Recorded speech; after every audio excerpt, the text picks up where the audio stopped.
Organic में कुछ fundamental concepts जो है वो अब हम पढ़ेंगे, बहुत ही इंपॉर्टेंट है, ध्यान से देखें। चलो शुरुआत करते हैं। भाई मान लो कि मेरे पास कोई मोलेक्यूल है ऐसा ए और यहाँ पर डबल बॉन्ड है एंड बी। चलो ठीक है। आपको पता है भाई ये सिग्मा बॉन्ड है, ये पाई बॉन्ड है। पाई बॉन्ड वीक होता है तो वो ब्रेक हो सकता है इजीली। तो ये पाई बॉन्ड ब्रेक होके मान लो यहाँ पर इस बी ने वो, भाई यहाँ पर ये पाई बॉन्ड है। पाई बॉन्ड, एक पाई बॉन्ड का मतलब कितने इलेक्ट्रॉन? 2 इलेक्ट्रॉन। एक बॉन्ड का मतलब 2 इलेक्ट्रॉन। तो ये पाई बॉन्ड ब्रेक होके 2 इलेक्ट्रॉन इस बी पर गए तो ऐसा हो जाएगा ए सिंगल बॉन्ड बी। अब डबल बॉन्ड नहीं होगा ना क्योंकि ये बॉन्ड तो ब्रेक हो गया। यहाँ पर 2 इलेक्ट्रॉन बी पर आ गए। अब इससे क्या हुआ पता है आपको? एक बात जरा ध्यान से समझे। ये जो 2 इलेक्ट्रॉन होते हैं, यहाँ जो पाई बॉन्ड है उसके जो 2 इलेक्ट्रॉन होते हैं, यहाँ 2 इलेक्ट्रॉन, उसमें से एक इसका होता है और एक ए का होता है। ये जो 2 इलेक्ट्रॉन है उसमें से एक बी का होता है और एक ए का होता है। ए में से एक इलेक्ट्रॉन आया, बी में से आया और बॉन्ड बना होगा। पर जब ये बॉन्ड ब्रेक होकर बी पे गया तो बी को क्या लगा पता है? बी को ये लगा कि भाई जब ये 2 इलेक्ट्रॉन इसके पास आए तो बी को क्या लगा पता है कि भाई उसका खुद का इलेक्ट्रॉन तो आया, उस पर एक एक्स्ट्रा भी आया। किसका? ए का। मीन्स ये जो 2 इलेक्ट्रॉन आए उसमें से एक तो बी का खुद का ही था और एक ये किसका आया? एक्स्ट्रा ए का। तो इसको एक इलेक्ट्रॉन का फायदा हो गया। तो यहां पर एक नेगेटिव चार्ज, इसको अपने एक इलेक्ट्रॉन का लॉस हुआ तो यहां पॉजिटिव चार्ज। अब क्या है, ये जो मैंने आपको पढ़ाया इसको आप अपने दिमाग में फिट कर दे। अभी जैसे ही बॉन्ड ब्रेक करके इस पर गया तो यहाँ 2 इलेक्ट्रॉन और नेगेटिव चार्ज और यहाँ पॉजिटिव चार्ज। ऐसा हमें बहुत सारी जगह पर ये करना पड़ेगा। अच्छा, अब क्या करें वापिस? अगर मान लो कि ये 2 इलेक्ट्रॉन वापिस बीच में आ जाए तो यहाँ क्या हो जाएगा? वापिस ये बन जाएगा और फिर चार्जेस नहीं रहेंगे, फिर नेगेटिव पॉजिटिव चार्जेस नहीं रहेंगे, वापिस ऐसा हो जाएगा। अच्छा, जब पैर, इलेक्ट्रॉन पैर जब 2 एटम के बीच आ जाती है तो आपको क्या बना देना है? बॉन्ड बना देना है। और बॉन्ड अगर ब्रेक करके किसी एटम पर चला जाए तो आपको पैर बना देनी है। अच्छा, और एक दूसरी बात, आपको ये एक सिस्टम याद रखनी है, एन पी। सर NNP का मतलब क्या? N for negative, N for neutral, P for positive. NNP, N for negative, N for neutral, P for positive. चलो, पहला N मीन्स नेगेटिव, सेंटर वाला N मीन्स न्यूट्रल, लास्ट वाला P means positive. चलो, अब मैं यहां पर खड़ा हूं, मीन्स मैं न्यूट्रल पर खड़ा हूं। अब पैर आई तो नेगेटिव। चलो, मैं कहां खड़ा हूं? न्यूट्रल पर। पैर गई पॉजिटिव। चलो, मैं अभी कहां खड़ा हूं? पॉजिटिव पर। पैर आई न्यूट्रल। कहां खड़ा हूं? न्यूट्रल। पैर आई तो इस साइड नेगेटिव। कहां खड़ा हूं? नेगेटिव। पैर गई न्यूट्रल, पैर गई पॉजिटिव। बस, पैर आई तो ऐसे जाओ, पैर गई तो ऐसे जाओ। अच्छा ठीक है, अब देखो यही काम ये जो हमने किया यही यहां पर यूज करते एक बार वापिस। चलो, ये था,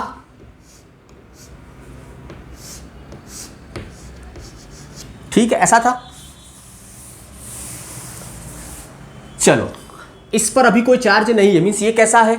न्यूट्रल। अच्छा, अब ये पाई बॉन्ड ब्रेक होके इस पर पैर आई न्यूट्रल, ये न्यूट्रल है, पैर आई नेगेटिव। तो ऐसा हो जाएगा ए सिंगल बॉन्ड बी, ये पैर आई और नेगेटिव। अच्छा, ये कैसा है? न्यूट्रल, पर इसकी तो पैर गई, इस पर पैर आई नहीं, ये तो गई। इस पर पैर नहीं आई, इसकी तो गई, तो न्यूट्रल गई पॉजिटिव। ठीक है, चलो अब आगे बढ़ते हैं, इस मोलेक्यूल को देखें।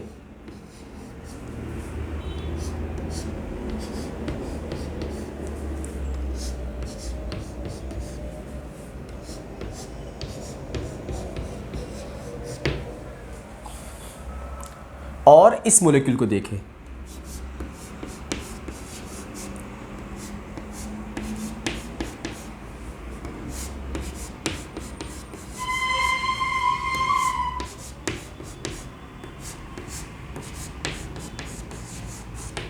ठीक है, अब क्या है भाई, इस कार्बन और इस कार्बन के बीच पाई बॉन्ड है भाई, ये सिग्मा और ये पाई बॉन्ड। अब हमें पता है कि पाई बॉन्ड कैसे बनता है, तो दो ऑर्बिटल के लेटरल ओवरलैपिंग से, साइड साइड ओवरलैपिंग से। तो ये जो पाई बॉन्ड बना होगा वो कैसे बना होगा, इसकी पी ऑर्बिटल और इसकी पी ऑर्बिटल का साइड साइड ओवरलैपिंग। तो ऐसा होगा, ये CH2, ये दो बॉन्ड है, उसमें से एक सिग्मा एक पाई, ये मैं सिर्फ बता रहा हूं सिग्मा बॉन्ड, पाई मैंने अभी नहीं बताया, CH पाई अभी नहीं बता रहा, ठीक है, सिर्फ सिग्मा बॉन्ड बताया। फिर वापिस CH, फिर यहाँ ये सिग्मा बॉन्ड, फिर ये CH2, ठीक है। अच्छा अब बताओ इन दोनों के बीच पाई बॉन्ड बना, वो कैसे बना होगा, तो भाई इसकी पी ऑर्बिटल PZ होती थी, PZ, इसकी PZ, और इनका क्या हुआ, साइड साइड ओवरलैपिंग, तो ये क्या बना, pi bond, side side overlapping. फिर यहां पाई बॉन्ड बन रहा है, तो उसमें ऐसा होगा कि इसकी PZ और इसकी PZ,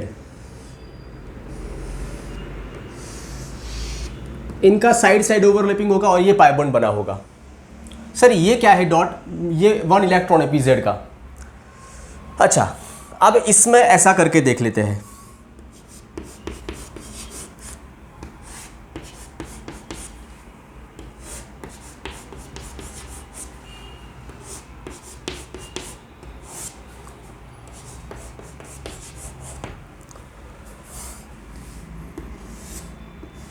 इन दोनों के बीच पाई बॉन्ड बन रहा है, मीन्स इसकी PZ और ये बगल वाले की PZ, इनका साइड साइड ओवरलैपिंग हो रहा होगा। फिर यहां पाई बॉन्ड है, इसका मतलब इसकी PZ और इसकी PZ का साइड साइड ओवरलैपिंग हो रहा होगा।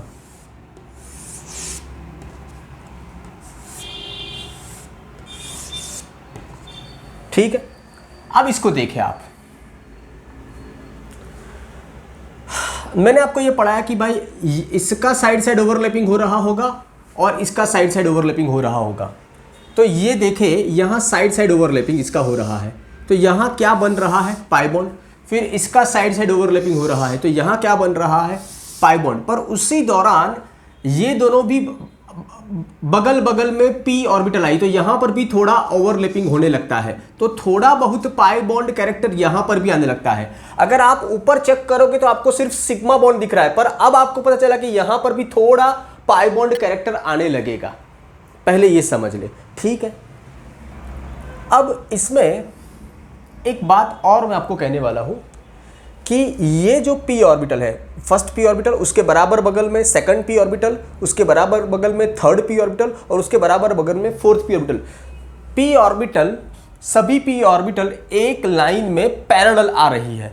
आप देखें इस केस में 4 p ऑर्बिटल आपको एक ही लाइन में पैरेलल दिखाई पड़ रही है, कंटिन्यूअस, वो भी कंटिन्यूअस। और उससे क्या होता है, उससे क्या होता है कि ये जो 4 इलेक्ट्रॉन है वो दौड़ने लगते हैं।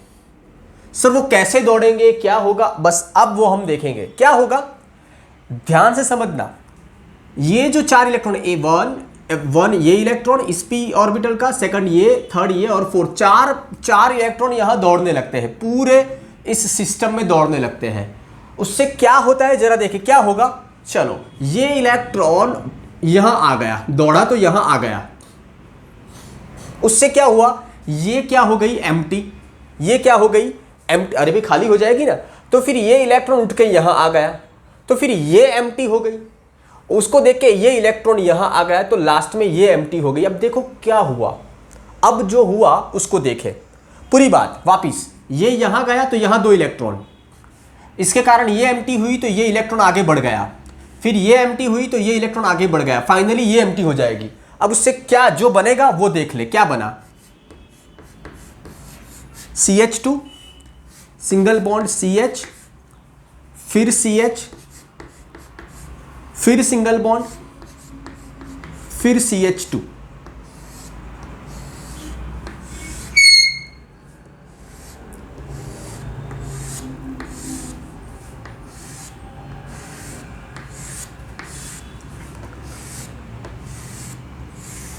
बताओ जरा क्या हुआ, ये इलेक्ट्रॉन आगे बढ़ गया तो यहाँ 2 इलेक्ट्रॉन, फिर ये एम्प्टी हुई तो ये इलेक्ट्रॉन आगे बढ़ गया यहाँ, फिर ये एम्प्टी हुई तो ये इलेक्ट्रॉन आगे बढ़ गया यहाँ, और फिर ये फाइनली एम्प्टी। अब क्या होगा, ध्यान से देखना भाई, ये कार्बन क्या फील करता है पता है, ये क्या बोलता है कि भाई पहले मेरे पास एक इलेक्ट्रॉन था पर अब एक और आ गया, मींस एक इलेक्ट्रॉन का इसको फायदा हो, तो यहां पर हो जाएगा नेगेटिव चार्ज। अच्छा, ये क्या बोलेगा, भाई मेरे पास पहले एक इलेक्ट्रॉन था, अब वो नहीं रहा, अब वो गया, अब एक इलेक्ट्रॉन था वो गया, तो इस पर क्या आ जाएगा, इसकी बात कर रहा हूं, ये एम्प्टी हो गया ना, इस पर पॉजिटिव चार्ज। और ये जो दो पी ऑर्बिटल, उनका साइड ओवरलैपिंग होगा और यहां पाई बॉन्ड बन जाएगा, यहां पाई बॉन्ड बन जाएगा 2 कार्बन के बीच। अब चेक करो, जो शुरुआत में लिखा था तब यहां पाई बॉन्ड नहीं बताया था, पर अंदर ही ऐसी दौड़भाग मची कि अब इन दोनों के बीच भी पाई बॉन्ड बनने लगा। पहले आप ये समझ ले, अब ध्यान समझना, हाँ ये दोनों ओवरलैप करेगी और क्या बनाएंगे, पाई बॉन्ड। इन दोनों के बीच क्या बन जाएगा, पाई बॉन्ड। अब क्या करता हूं मैं, ये जो ऑर्बिटल ड्रॉ करके पढ़ा रहा हूं वो ऑर्बिटल ड्रॉ ना करूं और ऐसे लिखूं, ऐसे फॉर्मेट में लिखूं इसको, तो कैसे लिखा जाएगा, चलो CH2, ठीक है, पॉजिटिव। अच्छा, ऑर्बिटल नहीं लिखनी, अब CH2 पॉजिटिव। अगर मैं पूछूं CH2 पॉजिटिव में ऑर्बिटल है तो आपको कहना है हाँ सर है, p ऑर्बिटल है पर खाली है, ठीक है। फिर सिंगल बॉन्ड, फिर CH, फिर वापस से ये सिग्मा बॉन्ड, सिंगल बॉन्ड, पर अब यहां ओवरलैपिंग हुआ तो एक बॉन्ड आया, डबल बॉन्ड हो गया ना, पाई बॉन्ड, ठीक है, हाँ हो गया ना पाई बॉन्ड। फिर ये वापस सिंगल बॉन्ड CH2, फिर कितने इलेक्ट्रॉन, 2 इलेक्ट्रॉन और नेगेटिव चार्ज। तो इसमें से ये बना इलेक्ट्रॉन की दौड़ भाग से, इसमें से ये बना। इस पूरी दौड़ भाग को आज के बाद हम कहेंगे और वो कौन से इलेक्ट्रॉन दौड़ रहे हैं, सिग्मा वाले इलेक्ट्रॉन दौड़ रहे थे कि पाई वाले, देखो पाई वाले, सिग्मा वाले दौड़ नहीं रहे थे, कौन दौड़ रहे थे, पाई बॉन्ड वाले इलेक्ट्रॉन दौड़ रहे थे। इसका मतलब यहां दौड़ भाग चल रही है पाई इलेक्ट्रॉन की, और इस पाई इलेक्ट्रॉन की दौड़ भाग को मैं कहने वाला हूं रेजोनेंस। क्या कहूंगा, रेजोनेंस। तो ये क्या हुआ, रेजोनेंस। तो इसका रेजोनेंस होके ये बनता है रेजोनेंस। अब एक 2 मिनट, ये जो सब आपने पढ़ा, इसको पढ़ने के बाद एक बात समझे, आप रेजोनेंस समझे हो, पर हर बार इसमें से अगर ये बनाना हो तो इतनी लंबी चौड़ी बात नहीं करनी। आपको क्या करना है, देखे, अब इसमें से मैं एक आधी मिनट में बना देता हूं। इसमें से ये क्या करना है, ध्यान से देखो भाई, यहां 2 बॉन्ड है, इसमें एक सिग्मा एक पाई है, तो पाई को बोलो भाई तू दौड़ में जा, चल यहां से उठ यहां जा, यहां से उठ यहां जा। तो ये बॉन्ड यहां से उठ के यहां गया, तो यहां क्या बन जाएगा, डबल बॉन्ड। फिर इसको बोलो भाई तू यहां से उठ और इस पर जा। आगे तो मोलिक्यूल है, आगे तो कुछ है ही नहीं ना, खत्म, तो इस पर जाएगा, एटम पर। तो क्या हुआ बताओ, ये पाई बॉन्ड ब्रेक होके आगे गया, ये डबल बॉन्ड, ये पाई बॉन्ड ब्रेक होके इस पर गया। अब अपनी बुद्धि लगाओ, क्या बना, ये CH2, ये सिंगल बॉन्ड, ये CH, फिर यहाँ डबल बॉन्ड, फिर CH, फिर सिंगल बॉन्ड CH2, फिर यहाँ 2 इलेक्ट्रॉन, और मैंने आपको क्या पढ़ाया, ये न्यूट्रल है, और पैर इस पर आई, न्यूट्रल और पैर आई, NNP वाला फंडा, नेगेटिव। अच्छा, ये कैसा था, न्यूट्रल, पैर गई, तो ये क्या हो जाएगा, न्यूट्रल पैर गई, पॉजिटिव। अब देखो इसमें से ये बना, वही तो है, ठीक है। तो इसको कहते हैं रेजोनेटिंग स्ट्रक्चर 1 और इसको कहते हैं रेजोनेटिंग स्ट्रक्चर 2, ठीक है। अब क्वेश्चन ये है कि क्या ऐसा रेजोनेंस इस मॉलिक्यूल में होगा, इस मॉलिक्यूल में। तो इसमें क्या है, इसी मॉलिक्यूल को ऑर्बिटल फॉर्मेट में मैंने यहां पर लिखा है, ये p ऑर्बिटल, फिर ये p ऑर्बिटल, फिर p नहीं आई, फिर गैप आया और फिर p ऑर्बिटल आई। अब इसमें क्या है, p ऑर्बिटल सभी एक कंटिन्यूटी में नहीं आ रही, 2 p ऑर्बिटल, उसके बाद गैप आ गई, फिर थर्ड एंड फोर्थ। यहां सभी कंटिन्यूटी में थी, सभी पैरेलल थी एक दूसरे के और कंटिन्यूअस थी, यहां नहीं रहा। तो इससे क्या होता है कि ये जो 1 2 3 4 ये दौड़ भाग नहीं कर सकते क्योंकि बीच में गैप आ गया, और दौड़ भाग नहीं कर सकते तो फिर रेजोनेंस नहीं होगा। अब क्या है कि ये जो सब आपने पढ़ा वो तो बराबर है, बढ़िया है, ठीक है, पर अब जो मैं ट्रिक दूंगा उस ट्रिक को देखकर आपको डिसाइड करना है। ये सब करके नहीं देखना है, ये तो रेजोनेंस क्या है ये पढ़ाया, पर रेजोनेंस होगा कि नहीं होगा अगर वो चेक करना है तो ये सब न करे। इसके लिए जो मैं ट्रिक दूंगा वो ट्रिक आपको यूज करनी है। तो वो ट्रिक कौन सी है वो मैं यहां पर लिखूंगा, ठीक है। तो रेजोनेंस किस में होगा, इसके लिए आप जो मैं यहां पर लिख रहा हूं उन सभी पॉइंट को चेक करें। अगर किसी मॉलिक्यूल में ये सिस्टम है, पाई bond, sigma bond, pi bond, या तो पाई bond, sigma bond, positive charge, या तो पाई बॉन्ड, सिग्मा बॉन्ड, हाँ ये पॉजिटिव चार्ज, या तो पाई बॉन्ड, सिग्मा बॉन्ड और नेगेटिव चार्ज, या तो पाई bond, sigma bond and lone pair, या तो पाई बॉन्ड, सिग्मा बॉन्ड एंड सिर्फ सिंगल इलेक्ट्रॉन, या तो पाई bond, sigma bond and empty orbital. अगर ऐसा आपको दिखे तो ऐसे केस में रेजोनेंस हो सकता है। अब एक काम करिए, ट्रिक लगा के चेक करें, इसको चेक करें, पाई, सिग्मा, पाई, वापिस से pi bond, sigma bond, pi bond, first condition आई इसमें, तो इसमें रेजोनेंस होगा। अब इसको चेक करें, पाई, सिग्मा, सिग्मा, पाई, नहीं आया, कोई कंडीशन नहीं आई, पाई, सिग्मा, फिर सिग्मा और फिर पाई आया, इसमें से कोई कंडीशन यहां नहीं आ रही, तो इसमें रेजोनेंस नहीं होगा। और एक बात याद रखें, ये कंडीशन जिसमें भी आएगी उस मॉलिक्यूल में रेजोनेंस होगा, और उस मॉलिक्यूल को हम कहेंगे कॉन्जुगेटेड। कॉन्जुगेटेड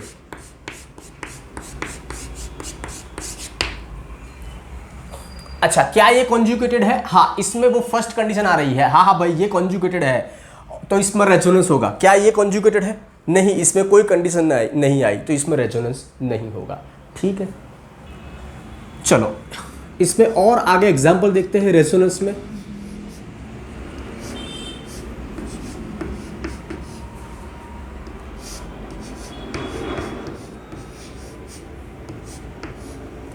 क्या ये कॉन्जुगेटेड है? चेक करना है, पाई, सिग्मा, पॉजिटिव, तो भाई हाँ इसमें सेकंड वाली कंडीशन आ रही है, तो भाई ये कॉन्जुगेटेड है, इसमें रेजोनेंस होगा। अब क्या है भाई, ये जो पॉजिटिव है, पॉजिटिव उसको क्या चाहिए भाई, पॉजिटिव होता है उसको इलेक्ट्रॉन चाहिए, तो क्या होगा, ये पाई बॉन्ड ब्रेक होके यहाँ मीन्स ऐसा होगा,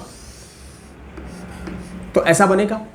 अब ऐसा हो जाएगा CH2, ये सिंगल बॉन्ड, ये CH, ये डबल बॉन्ड और ये CH2, ठीक है। अब ये खुद कैसा है, पॉजिटिव, चलो यहाँ पे आ जाओ, पॉजिटिव, NNP पॉजिटिव, पैर इस पर I, भाई पॉजिटिव है, पैर I पॉजिटिव है, इसकी साइड पैर I, भाई तू खुद पॉजिटिव है, पैर I,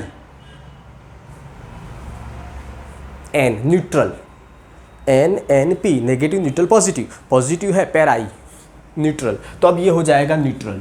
अच्छा ये कैसा है, न्यूट्रल, पर उसकी तो पैर गई उस साइड, ये खुद न्यूट्रल है पर पैर गई, तो क्या हो जाएगा, ये पॉजिटिव। सर आप ऐसा बोलते हो कि पैर गई, भाई पैर ही बोलूंगा ना, क्योंकि अगर एक बॉन्ड यहाँ जाएगा तो एक बॉन्ड मीन्स कितने इलेक्ट्रॉन, 2 इलेक्ट्रॉन, 2 इलेक्ट्रॉन मीन्स एक पैर ही तो गई, एक बॉन्ड गया या तो क्या बोल सकते हो आप, 2 इलेक्ट्रॉन गए या तो एक पैर गई, सब सेम ही है। तो इसमें से ये बना, अब क्या होगा वापिस, अब इसको इलेक्ट्रॉन चाहिए तो ये वापिस यहाँ आएगा, तो इसमें से ये बनेगा, फिर ये, तो ये प्रोसेस चालू ही रहती है। इसको ऐसे हम बताते हैं डबल हेडेड एरो से, ये RS1, ये RS2, ये रेजोनेटिंग स्ट्रक्चर 1,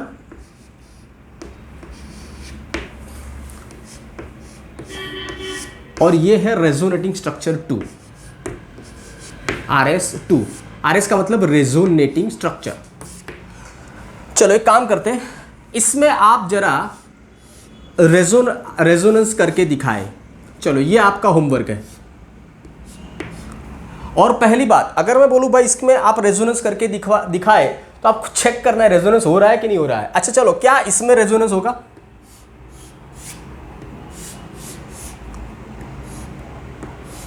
तो चेक करना है क्या वो सिस्टम है।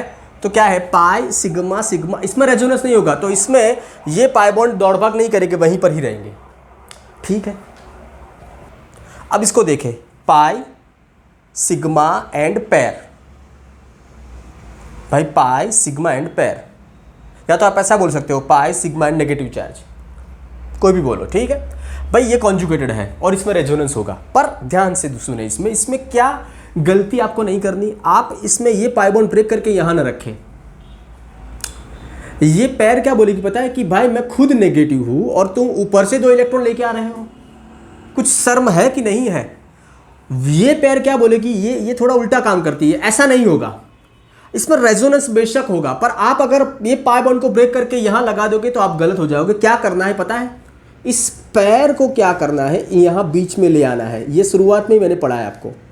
तो यहां क्या बन जाएगा, डबल बॉन्ड, और उस वक्त ये बॉन्ड ब्रेक होके आगे। तो कैसा हो जाएगा बताओ, CH2, यहां 2 इलेक्ट्रॉन नेगेटिव। अब ये पता होना चाहिए आपको कि नेगेटिव कैसे बना। फिर सिंगल बॉन्ड, फिर CH, फिर डबल बॉन्ड और CH2। फिर क्या होगा इसमें, ये पैर यहां, फिर ये आगे। तो इसमें से ये, इसमें से, तो ये 2 RS है, RS1 एंड RS2। ठीक है, अब जरा आप ये देखें,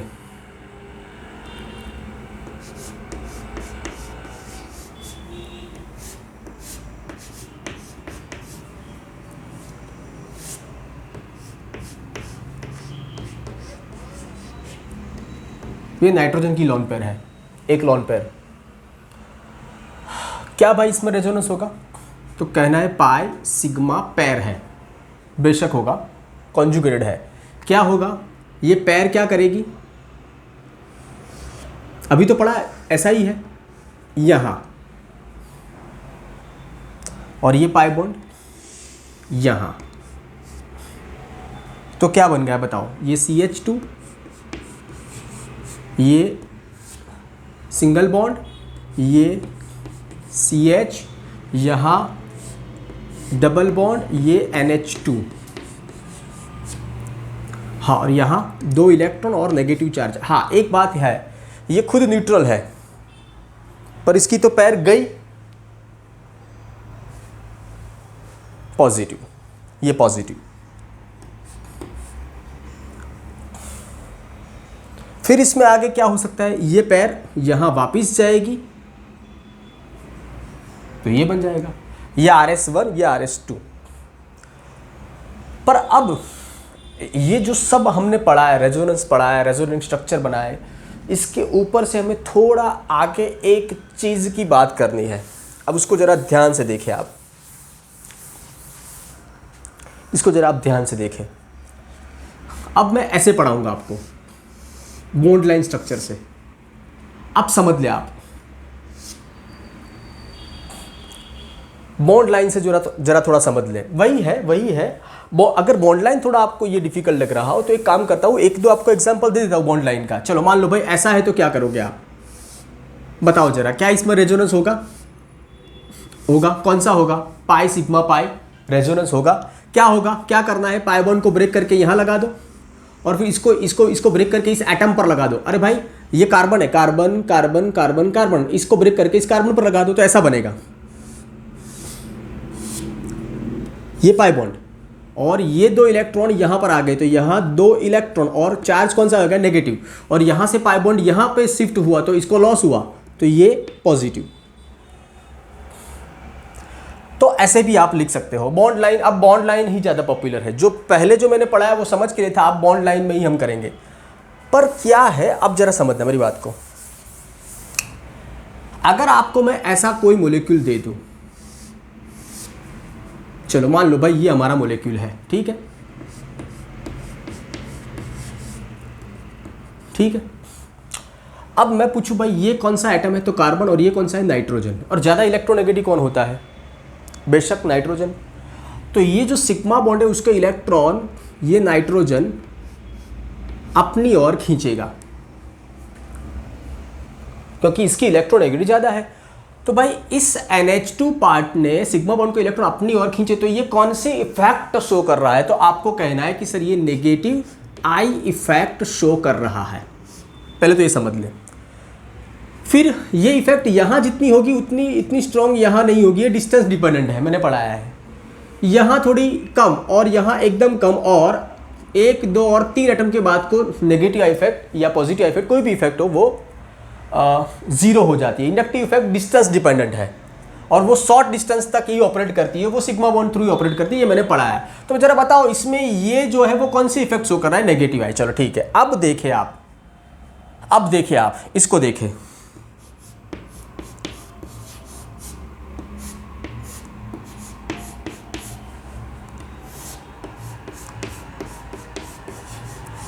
इसको देखें, चलो यहां पर भी NH2 है, इसके बगल में कार्बन ही है, नाइट्रोजन ज़्यादा इलेक्ट्रोनेगेटिव है। तो क्या करेगा, इस सिग्मा बॉन्ड का इलेक्ट्रॉन वो क्या करेगा, अपनी ओर खींचेगा। तो यहाँ पर भी NH2 कौन सी इफेक्ट शो कर रहा है, सिंपल सी बात, सिग्मा बॉन्ड का इलेक्ट्रॉन अपनी ओर खींचा तो negative I effect, negative inductive effect. ठीक है, ये भी बढ़िया है। पर अब इसी मोलिक्यूल में एक और चीज़ आप चेक करें। अब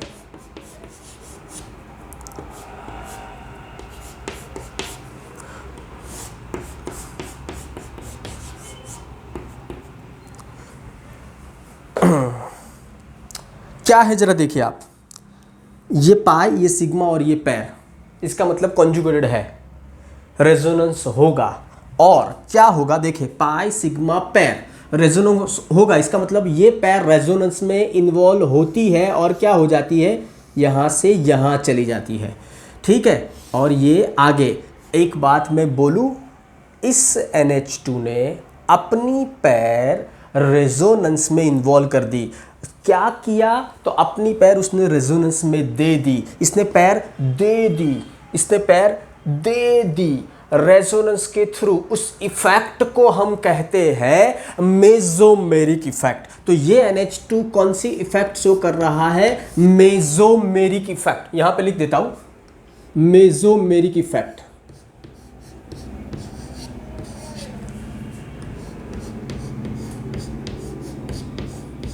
मेसोमेरिक इफेक्ट, पर इसने तो पैर दे दी तो पॉजिटिव इफेक्ट। रेजोनेंस के थ्रू, रेजोनेंस में ये पैर दे तो पॉजिटिव मेसोमेरिक इफेक्ट, और रेजोनेंस के थ्रू पैर अगर खींच ले तो नेगेटिव मेसोमेरिक इफेक्ट। 2 प्रकार की मेसोमेरिक इफेक्ट होती है, एक पॉजिटिव मेसोमेरिक और एक नेगेटिव मेसोमेरिक इफेक्ट। अब जरा आप इसमें थोड़ा आगे जरा ध्यान से देखें, ठीक है। अब मैं आपको ये कहूँ कि भाई ये NH2 कौन सी इफेक्ट शो करता है, तो आपने एक आंसर दे दिया नेगेटिव इफेक्ट, सही। और फिर सेम मॉलिक्यूल नीचे ड्रॉ करके भी मैंने आपको पढ़ाया कि ये कौन सी इफेक्ट शो कर रहा है, पॉजिटिव। इसका मतलब ये हुआ ये NH2 2 इफेक्ट शो कर रहा है एक साथ, नेगेटिव इफेक्ट और दूसरी कौन सी, positive M effect. Negative effect में वो क्या कर रहा है, सिग्मा बॉन्ड के इलेक्ट्रॉन खींच रहा है अपनी ओर, और पॉजिटिव में क्या कर रहा है, वो इलेक्ट्रॉन दे रहा है। एक खींचने वाली भी इफेक्ट है जो शो कर रहा है NH2 नेगेटिव आई, और एक डोनेटिंग इफेक्ट भी शो कर रहा है NH2, और वो क्या है, पॉजिटिव M। अब क्या है, ध्यान से समझना, मैं आपके सामने ऐसा कुछ रख दूं, एक ये और एक ये,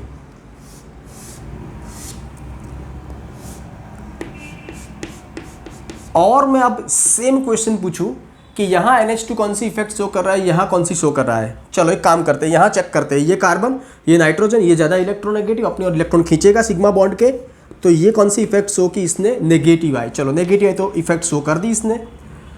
पर अब चेक करना है पाई सिग्मा पेयर, हाँ कॉन्जुगेटेड है, रेजोनेंस होगा तो फिर क्या होगा, ये पेयर ये आगे दे देगा, इसका मतलब इसने रेजोनेंस के थ्रू पेयर दे दी। तो ये कौन सी इफेक्ट शो कर रहा है, पॉजिटिव एम, इसका मतलब यहाँ NH2 दोनों इफेक्ट शो कर रहा है। पर यहाँ चेक करें तो चलो C एंड N ये ज़्यादा इलेक्ट्रोनेगेटिव, सिग्मा बॉन्ड के इलेक्ट्रॉन अपनी ओर खींचेगा, तो ये कौन सी इफेक्ट शो कर रहा है, नेगेटिव आई। अच्छा पर पॉजिटिव एम शो करेगा कि नहीं करेगा, देखे क्या इसमें रेजोनेंस हो रहा है, देखो कहीं पर नहीं, ये जो मैंने लिखा था ऐसा कुछ भी यहाँ पर नहीं है, तो इसमें रेजोनेंस नहीं है, इसका मतलब यहाँ NH2 सिर्फ और सिर्फ नेगेटिव आई शो करेगा, पॉजिटिव एम शो नहीं कर सकता। क्यों नहीं कर सकता भाई, रेजोनेंस ही नहीं है, इसमें रेजोनेंस था इसीलिए वो पॉजिटिव इफेक्ट शो कर सका। ठीक है, अब इसको देखें, पाई सिग्मा पेयर, हाँ लंबा चले हम, पाई सिग्मा पाई, ये भी रेजोनेंस आया, पाई सिग्मा पेयर ये भी रेजोनेंस आया। ठीक है, लंबा चले हम, अब क्या है, ये पेयर यहां जाएगी तो ये जो है बॉन्ड वो ब्रेक होके इस एटम पर, तो क्या ऐसा बनेगा,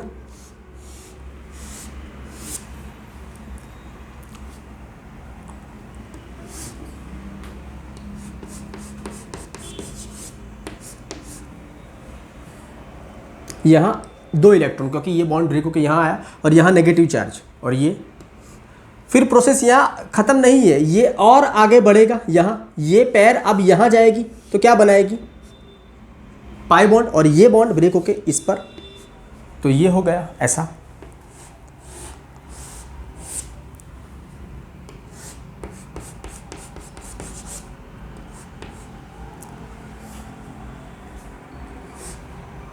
यहां दो इलेक्ट्रॉन और नेगेटिव। अब जरा सिंपल सा आप देखो तो क्या हुआ, अगर देखोगे तो क्या हुआ, इसमें रेजोनेंस हो रहा है, तो ये पैर इसने दे दी, अब पैर दे दी तो वो इसने पैर दे दी तो क्या हुआ पता है, चलो ये पैर दे दी तो फिर ये पैर दे दी तो फिर ये बना, फिर ये प्रोसेस आगे आगे और बढ़ी और ये बना। अब सोचो क्या है, आपको यहां 3 जगह पर पैर दिखाई पड़ती है, पहले यहां फिर यहां और फिर आखिर में। इसका मतलब तो ये हुआ कि ये जो पैर इसने दी रेजोनेंस में कौन सी इफेक्ट शो की, पॉजिटिव मेसोमेरिक इफेक्ट जो शो की, वो उससे जो पैर है वो शिफ्ट होते होते यहां तक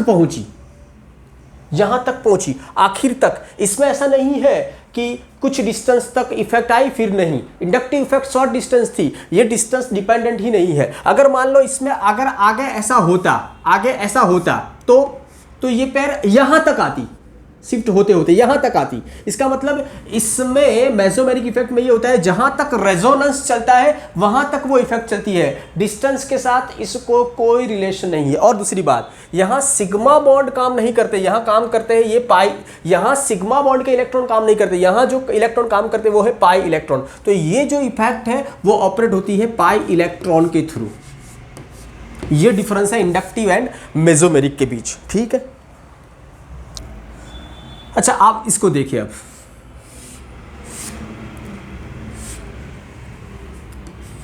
क्या इसमें रेजोनेंस होगा कि नहीं होगा,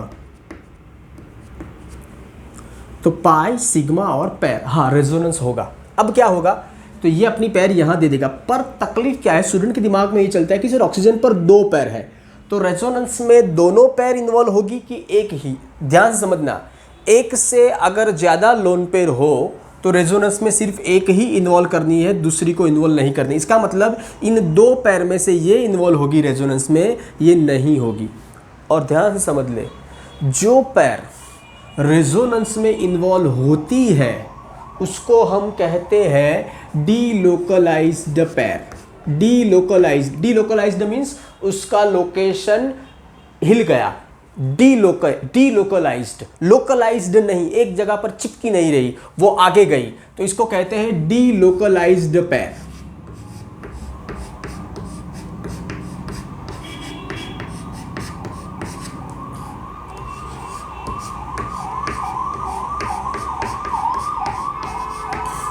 अच्छा अब ये पैर इन्वॉल्व हुई तो ये नहीं होगी, तो ये तो यहां पर ही रहेगी, ये रेजोनेंस में नहीं जाएगी, तो इसको मैं कहता हूं लोकलाइज्ड पैर।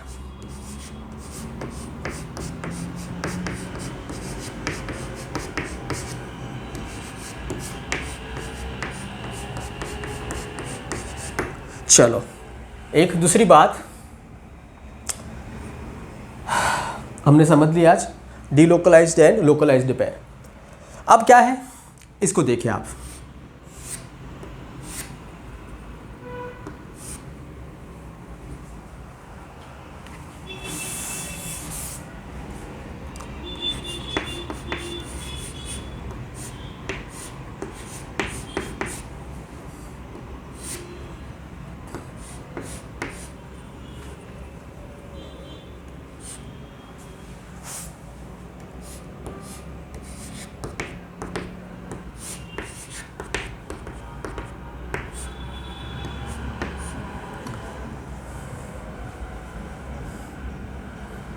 अच्छा क्या इसमें रेजोनेंस होगा, पहला क्वेश्चन ये है। तो देख ले, पाई सिग्मा और पॉजिटिव चार्ज है, ठीक है, पाई सिग्मा पॉजिटिव चार्ज है तो रेजोनेंस होगा। अब क्या है, पॉजिटिव चार्ज है तो ये यहां से पाई इलेक्ट्रॉन को अपनी ओर खींचेगा और उस वक्त यहां डबल बॉन्ड हो जाएगा और उस वक्त ये जो पाई बॉन्ड है वो ब्रेक होके इस पर ऑक्सीजन पर, तो क्या हो जाएगा, ऐसा बनेगा।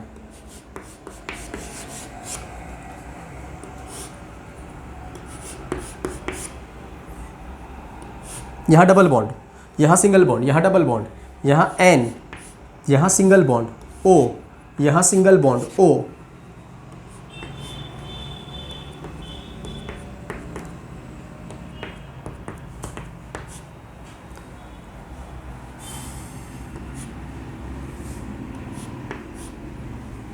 अब किसी को ये दिक्कत है कि सर जो आप चार्ज रख रहे हो वो समझ में नहीं आ रहा, अगर किसी को, तो देखिए ये पाई बॉन्ड आगे गया तो भाई ये क्या सोचेगा, अभी मेरे तो इलेक्ट्रॉन गए तो पॉजिटिव, ये खुद न्यूट्रल है, गए इलेक्ट्रॉन, NNP वाला फंडा ही है पॉजिटिव। फिर ये बॉन्ड यहाँ गया, ये बॉन्ड यहाँ गया, भाई ये बॉन्ड यहाँ आया, फिर जब ये बॉन्ड ब्रेक होकर यहाँ आया तो ये ऑक्सीजन क्या था पहले, न्यूट्रल, पर अरे भाई ये न्यूट्रल है ना, इस पर कोई अरे भाई यहाँ देखो इस पर कोई चार्ज नहीं है, और ये इलेक्ट्रॉन आए वो खुद है न्यूट्रल और इलेक्ट्रॉन आए तो नेगेटिव, तो ये नेगेटिव हो जाएगा। अब कुछ लोग ये पूछते हैं कि सर नाइट्रोजन का क्या होगा, नाइट्रोजन को क्या हो रहा है पता है, इलेक्ट्रॉन आ रहे हैं और जा भी रहे हैं, मीन्स न फायदा हुआ न घाटा हुआ, वो पहले जैसा था वैसा ही रहेगा, ठीक है। पर ये जो मैंने आपको पढ़ाया इससे क्या होता है कि भाई ये जो NO2 है, देखें इसको देखें, पाई सिग्मा पैर ये अपनी पैर दे देगा रेजोनेंस के थ्रू, पाई सिग्मा पैर ये पैर दे देगा रेजोनेंस के थ्रू, तो ये रेजोनेंस के थ्रू पैर दे रहा है तो ये जो है वो शो कर रहा है positive M effect, mesomeric effect. तो OH इसमें कौन से इफेक्ट शो कर रहा है, पॉजिटिव एम, और ये क्या कर रहा है, ये दे नहीं रहा, ये तो खींच रहा है पैर अपनी ओर। तो NO2 ग्रुप रेजोनेंस के, ये NO2 ग्रुप है, NO2 ग्रुप वो रेजोनेंस के थ्रू पैर खींच रहा है, तो उसको हम कहते हैं negative mesomeric effect, negative mesomeric effect. और आपको मैं एक ट्रिक दे रहा हूँ, ध्यान से समझे कि ये जो मोलेक्यूल है, ये जो ध्यान से देखें, जो मैं ट्रिक दे रहा हूँ वो ट्रिक क्या है कि आपको कैसे पता चले कि कौन सा group positive M effect show करेगा और कौन सा नेगेटिव एम इफेक्ट शो करेगा, बस उसकी मैं ट्रिक दे रहा हूँ आपको। तो ध्यान से समझे कि भाई पहले चेक कर ले इसमें रेजोनेंस हो रहा है, अच्छा हो रहा है, इसके बाद ही डिसाइड करना है कि मेसोमेरिक इफेक्ट कौन सी है। अच्छा चलो इसमें रेजोनेंस हो रहा है, देखो पाई सिग्मा पैर, अच्छा इस एटम पर पैर है, बात खत्म। अगर एटम पर पैर दिख जाए बात खत्म, एटम पर पैर दिख जाए बात खत्म, वो दे देगा और कौन से इफेक्ट शो करेगा, पॉजिटिव एम। अच्छा अब जो मैं कहने वाला हूं उसको जरा देखें, चलो इसको जरा चेक करें, इसको जरा चेक करें।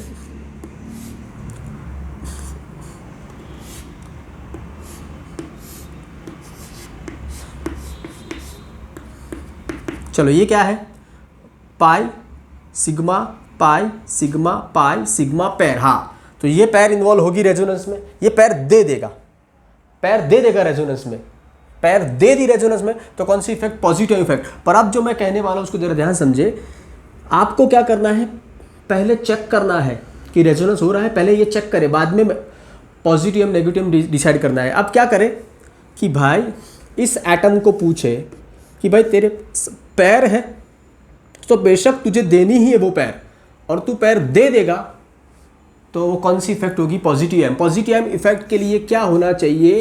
एटम पर अगर आपको क्या दिख जाए? लोन पैर दिख जाए तो वो पॉजिटिव एम ही शो करेगा, वो ग्रुप क्या करेगा? पॉजिटिव एम ही शो करेगा।